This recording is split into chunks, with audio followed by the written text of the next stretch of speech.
ஒரு அழகான கிராமம் இருக்குது. அந்த கிராமத்தில் அழகான ஒரு பொண்ணு இருக்கா. அந்த பொண்ணை பார்த்து அந்த வழியாக வந்த அந்த கிராமத்தோட ராஜா அந்த பொண்ணை பார்த்து மயங்கிட்டாரு. மயங்கின உடனே அன்னைக்கு அவளை திருமணம் பண்ணி அவனோட வீட்டுக்கு கூட்டிகிட்டு வந்துட்டார் அந்த ராஜா. அந்த ராஜா கல்யாணம் பண்ணிக்கிட்டதுனால அவரை சுயமரியாதை செய்ய வந்தார். ஆனால் அதுக்குள்ளே அந்த பொண்ணு அந்த ராஜாவை கொன்னுட்டான். சொல்லப்போனால் இந்த பொண்ணு சொத்துக்காக தான் ஆசைப்பட்டிருப்பான். இந்த விஷயம் எல்லாமே அந்த ஊர் ஜனங்களுக்கும் அந்த ஊர் தலைவருக்கும் தெரிய வருது.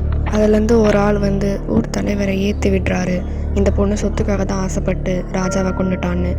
அதே மாதிரி அந்த பொண்ணையும் எரிச்சிடுறாங்க. அந்த பொண்ணு இப்போ சாம்பலாக கிடக்குறான். அந்த பொண்ணுக்கு ஒரு அண்ணன் இருக்கான். அவன் ஒரு சரியான மந்திரவாதி. இந்த பொண்ணுக்கும் மந்திரம் கற்றுக் கொடுக்குறான். இந்த பொண்ணை இப்போது உயிரோடு தான் இருக்கிறான்.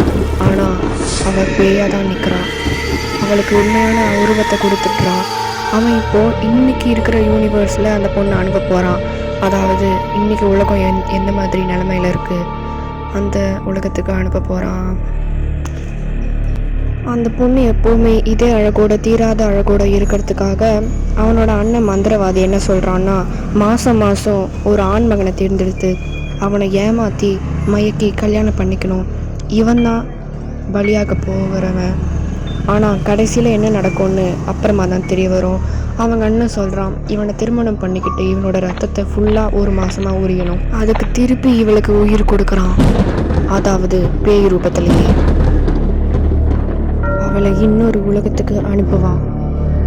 அந்த உலகத்தில் என்ன நடக்கும்னு பொறுத்திருந்து பார்ப்போம்.